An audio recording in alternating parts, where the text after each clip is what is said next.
Gjeorgjia, Europa lindore. Gjeorgjia është një destinacion që po bëhet gjithnjë e më popullor, me ushqimet dhe peizazhet e saj të mrekullueshme, të gjitha me çmime shumë të arsyeshme. Pozita e saj gjeografike në rajonin e Kaukazit, kufi me Rusin, Turqin, Armenin dhe Azerbajxhanin e bën atë një port tepër interesante midis kulturash kaq dinamike me njëra tjetrën. Gjuhët e përfolura janë disa, por në zonat turistike anglishtja është shumë prezente. Pranvera midis majit dhe qershorit dhe vjeshta në muajt shtator-tetor ofrojnë temperatura të këndshme për eksplorim. Vera ndërkohë, konkretisht, korrik kushti është ideale për shëtitje malore apo për të vizituar bregun e detit të zi. Edhe dimri është interesant në Gjeorgji dhe mund të shfrytëzohet shumë duke zgjedhur vend pushimet malore për ski. Shumë kombësi mund të hyjnë pa vizë dhe të qëndrojnë aty për periudha të gjata deri në një vit. Filipinet, Azia Juglindore. Filipinet, me mira ishujt e saj, janë ideale për adhuruesit e plazheve dhe kërkuesit e aventurave. Gjeografia në formë arkipelagu me mbi 7000 ishuj ofron një gamë të larmishme përvojash të oqeanit paqësor perëndimor. Filipinishtja dhe anglishtja janë paralelisht gjuhë zyrtare dhe fliten lirshëm në shumë rajone. Sezoni i thatë, nga nëntori deri në maj, është përgjithsisht koha më e mirë për të vizituar me temperatura të ngrohta dhe më pak reshje, ndërkohë që sezoni i lagësht, nga qershori deri në tetor mund të sjellë rreshje të mëdha shiu dhe tajfune. Peizazhet mahnitëse, plazhet me rërë të bardhë, shkëmbinjt gëlqëror, lagunat autentike dhe disa nga sitet e UNESCO-s janë ndalesa që nuk mund të mungojnë në hartën e vizitorëve. Sri Lanka, Azia Jugore. Sri Lanka ofron një gamë të larmishme përvojash, nga plazhet e bukura deri tek rënojat e lashta, të gjitha me çmime të përballueshme. I quajtur ndryshe Perla e Oqeanit Indian, ai është një komb ishullor i larmishëm dhe magjepsës, i preferuar më së shumti nga dhjetori deri në mars në një pjesë të tij dhe nga prilli deri në shtator në pjesën tjetër, në varësi të klimës. Shumica e kombësive kërkojnë një autorizim elektronik udhëtimi përpara mbërritjes, ndërkohë që për qarkullimin e brendshëm janë të preferuar trenat tepër piktoresk dhe të njohur në të gjithë botën për itineraret e tyre midis pyjesh të harlisura dhe terrene kodrinore. Plazhet dhe jeta e egër janë veçori të rralla të Sri Lankës.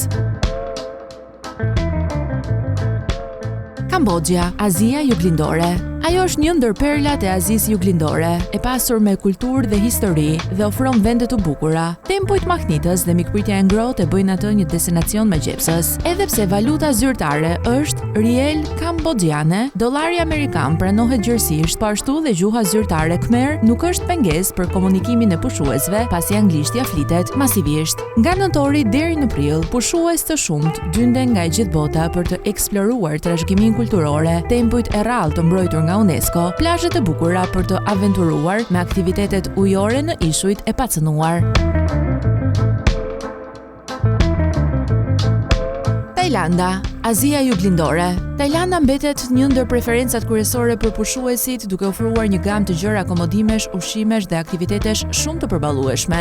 Vendi është i njohur për plazhet mahnitëse, kulturën e pasur, ushqimin e shijshëm dhe qytetet e gjalla. Gjuha zyrtare është thai, por anglishtja flitet gjërësisht. Sezoni më i mirë është nga nëntori deri në shkurt, pasi klima përgjithsisht është e thatë dhe përshtatshme, ndërkohë që nga marsi deri në maj ajo është e nxehtë dhe e lagësht. Pajisja me vizë është e lehtë dhe shumë kombësi mund të hyjnë pa pasur nevojë për të në periudha të caktuara të vitit. Tajlanda ka një trashëgimi të pasur kulturore, të ndikuar nga budizmi dhe zakonet tradicionale tajlandeze.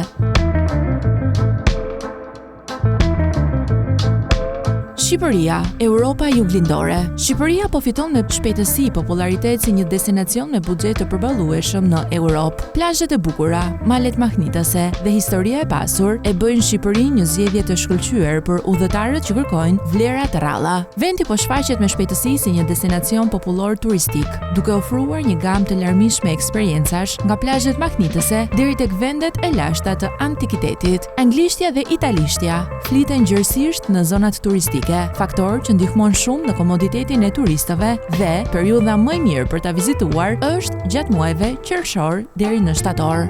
Ndërkohë, pranvera dhe vjeshta janë të përshtatshme për të eksploruar vendet historike dhe peizazhet natyrore. Autobusët dhe minibusët janë mënyrat kryesore të transportit publik interurban.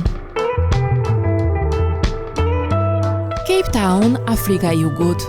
Edhe pse Afrika e Jugut nuk renditet ndër vendet e lira të planetit, Cape Town ofron mundësi të shkëlqyera për të pushuar me çmime shumë të favorshme, kjo edhe fal kursit të këmbimit valutor. Ai është një qytet mahnitës dhe i pajisur me një gamë të larmishme përvojash për turistët. E vendosur në skajin jug-perëndimor të Afrikës së Jugut, rekomandohet të vizitohet gjatë muajve të verës, nga nëntori deri në mars, për shkak të motit të ngrohtë dhe me diell, ideal për aktivitete në plazh. Për të eksploruar rrethinat e qytetit, makinat me qira janë një zgjidhje shumë e mirë. Peizazhet përrallore, zonat e mbrojtura apo plazhet e njohura për kolonitë e pinguinëve afrikan janë vetëm disa nga veçoritë e këtij vendi. Yogyakarta në Indonezi. Ky qytet premton një aventurë të përvojave kulturore me çmime shumë të volitshme, nga tempujt e lashtë tek artet tradicionale. Ka shumë për të parë dhe bërë në këtë destinacion fantastik për udhëtarët që dëshirojnë të njihen me autentiken indoneziane. Monedha e përdorur është Indonesian Rupiah dhe indonezishtja është gjuha zyrtare. Megjithatë, anglishtja flitet lirshëm në zonat turistike. Nëse zgjidhni ta vizitoni, është e këshillueshme të planifikoni periudhën e sezonit të thatë, nga maj deri në tetor. Motocikletat me qira janë të njohura për të eksploruar zonat përreth. Yogyakarta është stre e disa tempujve të lashtë dhe pasurive botërore të mbrojtura nga UNESCO, të cilat janë padyshim të rekomandueshme të vizitohen. Vietnami, Azia Juglindore. Vietnami mbetet një destinacion shumë popullor për pushuesit me buxhet të kufizuar. Historia e tij është shumë e pasur, kultura e gjallë, peizazhet janë mahnitëse dhe kuzhina shumë e shijshme. Shumë pasaporta në Vietnam duhet të hyjnë me vizë. Për këtë arsye rekomandohet që udhëtarët të informohen paraprakisht, pasi vitet e fundit më së shumti ato mundësohen në formë elektronike. Valuta vendase është dong vietnamez dhe anglishtja flitet gjerësisht në zonat turistike. Periudha më e mirë për ta vizituar është pranvera, nga marsi në prill dhe vjeshta nga shtatori deri në nëntor. Në varësi të krahinës, megjithatë masivisht preferohet periudha nga shkurti deri në gusht. Fluturimet e brendshme, trenat, autobusët dhe taksit janë të aksesueshme lehtësisht. Trashëgimia kulturore e Vietnamit është shumë e pasur dhe e ndikuar nga traditat kineze, franceze dhe indigjene. Laos, Azia Juglindore. I renditur vazhdimisht si një nga vendet më të preferuara për raportin cilësi-çmim, Laosi ofron mundësi të jashtëzakonshme për të pushuar. Nga ushqimi i shijshëm i rrugës deri tek akomodimet e përballueshme, është një zgjedhje e shkëlqyer për udhëtarët me buxhet të ulët. Ai është një vend pa dalje në det, i njohur për atmosferën e tij të qetë, bukurinë natyrore mahnitëse dhe trashëgiminë e pasur kulturore. Kërkesat për viza ndryshojnë sipas kombësisë dhe shumë prej tyre mund të pajisen me vizë në momentin e mbërritjes, ndërkohë që dollari amerikan pranohet gjerësisht edhe në zonat turistike. Koha më e mirë për ta vizituar është sezoni i thatë, nga nëntori deri në prill, kur temperaturat janë relativisht të ngrohta dhe me pak rreshje. Autobusët, mjetet autentike lokale dhe fluturimet e brendshme janë mënyrat kryesore të transportit në këtë vend kryesisht budist. Detaj i rëndësishëm ky i fundit, pasi vizitorët rekomandohen të vishen denjësisht kur vizitojnë tempujt e shenjtë.